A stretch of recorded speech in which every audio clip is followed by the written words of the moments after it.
నమస్తే, welcome to dot news. Telangana మంత్రి సీతక్క సంచలన వ్యాఖ్యలు చేశారు.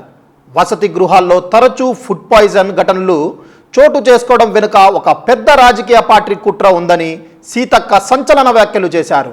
కుట్ర వెనుక ఎవరెవరు ఉన్నారు అనేది బయట పెడతాం, కుట్రదారులు వెనుక అధికారులు ఉంటే ఉద్యోగాలు తీసేస్తామని సీతక్క హెచ్చరించారు.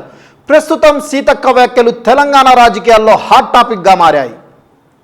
ఈ హాస్టళ్లలో జరిగే వాటి వెనుక కుట్రలు కూడా మేము తొందరలోనే బయట పెడతాం. ఖచ్చితంగా కొంతమంది హాస్టళ్లలో ఉండేటువంటి వాళ్లతో కూడా కొన్ని లింక్స్ పెట్టుకొని అవన్నీ ఏమేమి జరుగుతున్నాయో అవన్నీ కూడా బయటికి తీస్తాం. ఆ అధికారులు ఎవరైనా అట్లాంటి వాటి కుట్రలకు తెరలేపితే వాళ్ళ మీద క్రిమినల్ కేసులు పెడతాం, సర్వీస్ నుంచి కూడా రిమూవల్ చేస్తామని కూడా ఈ సందర్భంగా హెచ్చరిక చేస్తాం. అదే చెప్తామంటున్నాం కదా, ఆధారాలతో చెప్తాం. అదే వెనక రాజకీయ పార్టీ ఉంటారు, ముంగట ఎవరో ఒకరు వాళ్ళ అన్యాయాలు వాళ్ళకి సంబంధించిన మనుషులు చెప్తాం. మాకు డౌట్స్ ఉన్నాయి ఈ హాస్టల్స్ లలో జరిగే వాటి మీద మాకు డౌట్స్ ఉన్నాయి కాబట్టి మేము వాటితో వివరంగా చెప్తాం.